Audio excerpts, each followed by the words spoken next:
Si te parecieron pocos los errores de Jesús G. Maestro al hablar sobre Dios, hoy vamos todavía más lejos porque analizaremos lo que dice directamente sobre Jesús de Nazaret. Lo hace en el podcast de René ZZ, donde este le plantea preguntas muy directas. Maestro responde con su estilo habitual. Frases que suenan bien, con muchísima seguridad y algunas afirmaciones que parecen evidentes hasta que te paras para examinarlas durante exactamente un par de segundos. Para quienes no me conocéis, soy Miguel Palomo, profesor de filosofía en la Universidad Complutense de Madrid, cristiano y creador de contenido aquí en redes sociales. No me enrollo más, hoy respondo a Jesús G. Maestro en 5 puntos definitivos. Vamos a ello. Con el número 5, nunca conocí a Jesús. La cuestión de Cristo. No puedo hablar sobre ese tema, pero yo a Jesucristo no lo conocí personalmente. No es un chiste esto, no es una manera tampoco elusiva de responder al problema. Yo creo que la figura de Cristo es una figura singular. No sé si existió o no históricamente, eso hay personalidades que lo han estudiado con mucha atención y con mucho detenimiento. Maestro afirma que no sabe si Jesús existió históricamente, porque él al fin y al cabo no lo conoció, así que no puede hablar del tema. Oye, pero tampoco conoció a Cervantes, ¿verdad? Y bien que habla sobre él en sus vídeos. ¡Qué cosa, eh! Supongo que tampoco conoció a Napoleón, a Julio César, a Alejandro Magno, así que tendremos que suspender inmediatamente todos los estudios de la historia hasta que alguien invente una máquina del tiempo. Bueno, dejemos las bromas a un lado, aunque como veis me lo pone bien difícil. Como sabéis, la historia no exige conocer personalmente a alguien, sino conocer fuentes fiables, documentos, testimonios de personas que estuvieron allí. Maestro habla en la entrevista de Nietzsche o de Lutero, y creo que no se ha tomado ningún café con ellos. Pero al llegar a Cristo aparece el criterio de yo no lo conocí personalmente. Ok, lo más gracioso es que apela a las personalidades que han estudiado mucho si Jesús existió. Bueno, ¿qué dicen esas personas? Os sorprenderá saber que la amplísima mayoría afirman que efectivamente Jesús existió. Esa parte se le olvidó nombrarla. A este error le doy un DeLorean sobre 10, porque hasta que no hagamos un regreso al futuro, Maestro no se lo cree. Número 4. Pablo secuestró el cristianismo. Figura de Cristo también es cierto que nos ha llegado sobre todo a través de la figura de otra persona que fue clave en la historia del cristianismo, que fue Pablo de Tarso. San Pablo es, a mi juicio, más importante que Cristo, incluso, en lo que es la articulación del cristianismo que conocemos. Vale. O sea, Pablo de Tarso fue alguien que se dio cuenta de que el cristianismo en sus orígenes seguía caminos muy equivocados y que no podía enfrentarse a Roma, sino que tenía que convertir a Roma en su aliado y que a quien tenía que enfrentarse era al pueblo judío. Es decir, Pablo de Tarso, en definitiva, lo que hace es usurpar a Oriente el gran invento moderno que fue el cristianismo. En ese punto Pablo de Tarso fue un secuestrador del cristianismo. Simplemente espectacular. Pablo corrigió el cristianismo primitivo, lo secuestró y se lo entregó a Roma. Esto parece una recopilación de los grandes éxitos ateos. Con el primer hit tenemos eso de que Pablo se inventó el cristianismo y que es más importante que Jesús. Ok, pero Pablo perseguía a los cristianos antes de convertirse, por tanto, el movimiento ya existía. No puedes inventar una religión después de haber perseguido a sus seguidores. Es como piratear una película antes de que se ruede. Con el segundo hit, Pablo convirtió a Roma en su aliada. En realidad, Pablo acabó preso en Roma y según la tradición murió allí martirizado. Magnífico plan. Entrega el cristianismo al Imperio Romano para convertirlo en tu aliado y tu nuevo aliado termina ejecutándote. Excelente. Estrategia digna de mi hámster cuando intenta morder los barrotes de su jaula para escapar. Tercero, el último hit ateo. Esto es ya la canción del verano del ateísmo. Pablo secuestró el cristianismo. Pero vamos a ver, Pablo no se predicaba a sí mismo, sino a Cristo crucificado y resucitado. Si Cristo no resucitó, vana es nuestra fe. Uno de mis versículos favoritos en 1 Corintios 15. Pablo no dice, si yo no hubiera reorganizado esto, vana es vuestra estrategia de expansión. No, porque todo depende de Cristo, no de Pablo. A este error le doy un spin-off sobre 10. Pablo tiene mucho protagonismo, pero el centro de la historia sigue siendo Jesús.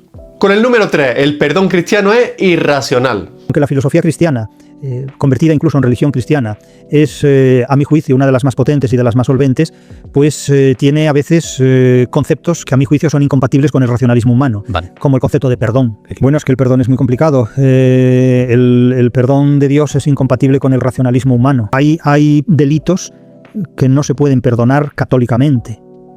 crímenes, etcétera, que no, de hecho para eso están los tribunales de justicia. Es decir, no puede ser que yo mate a una persona, no puede ser que yo mate a mi mujer y que diga después a mí solo me puede juzgar Dios. No. Eso no es así. Aquí Maestro dice algo muy interesante, y es que perdonar es muy difícil, incluso humanamente irracional, especialmente cuando se trata de perdonar a alguien que te ha hecho un daño terrible. El error aparece cuando Maestro confunde el perdón con la impunidad. Perdonar no significa que el crimen desaparezca, ni que el culpable deje de responder ante la justicia. Decirle a una víctima, no pasa nada, somos cristianos, eso no es cristianismo, eso es una barbaridad. La justicia y el perdón responden a cosas diferentes. La justicia pregunta, ¿qué consecuencias debe tener este crimen? Y el perdón pregunta, ¿voy a permitir que el odio hacia quien me hizo daño controle para siempre mi vida? Puedes perdonar a alguien y al mismo tiempo considerar justo que esa persona entre en prisión. Una cosa no elimina la otra. El perdón cristiano no es negar el mal, ni decirle al culpable que no se vaya a la cárcel. El perdón cristiano está centrado en Dios. Dios no perdona fingiendo que el pecado no existe. En la cruz se hace cargo de sus costes. La cruz no dice, aquí no ha pasado nada. Lo que dice es, ha pasado tanto que yo mismo cargaré con ello. Eso es lo que se llama gracia, una salvación que no merecemos y que Dios ofrece incluso a las peores personas que podamos imaginar. Si el perdón fuera fácil y automático, no haría falta un Cristo. Bastaría con una taza de Mr. Wonderful que dijese, suelta, fluye y déjalo ir. A este error le doy un indulto sobre 10, porque hasta los errores lógicos de Jesús Maestro pueden ser perdonados. Con el número 2, la mística es erotismo religioso. Claro, nadie se puede casar con una metáfora. Nadie se puede casar con Dios.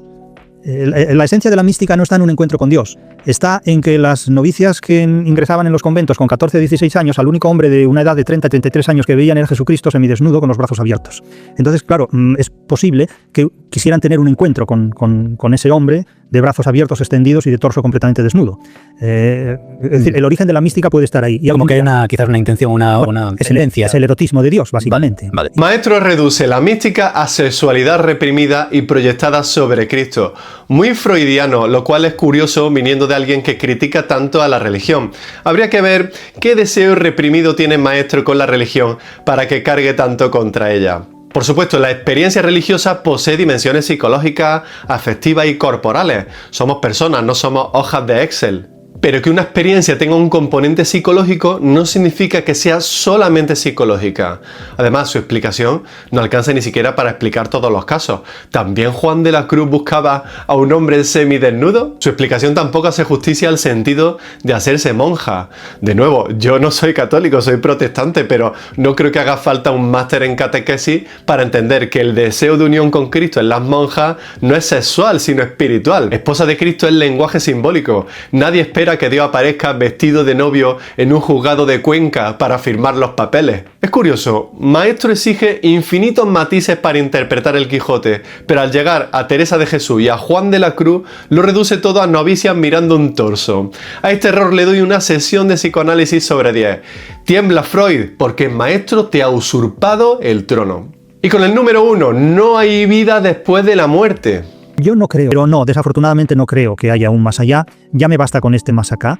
Si alguna vez no vuelvo a ver a mi mujer, será lo que lamente. Pero el resto de cuestiones son de trámite. Quiero decir, en este punto incluso llego a suponer que la vida también está muy sobrevalorada porque morimos y no pasa nada. Quiero decir, la vida es lo único que tenemos. Pero cuando nosotros desaparecemos no pasa absolutamente nada. El mundo es totalmente indiferente. Lo pueden sentir 3 o 4 personas y el resto montan una fiesta. Quiero decir que, no vamos a engañarnos con eso. No creo en nada, no tengo creencias metafísicas, pero tampoco soy enemigo de quienes las tienen. Maestro afirma que al morir no pasa nada. También dice que no tiene creencias metafísicas, pero decir que al morir no pasa nada es precisamente una creencia metafísica. Decir que no existe nada más allá de la muerte es una postura filosófica, no la ausencia de una postura.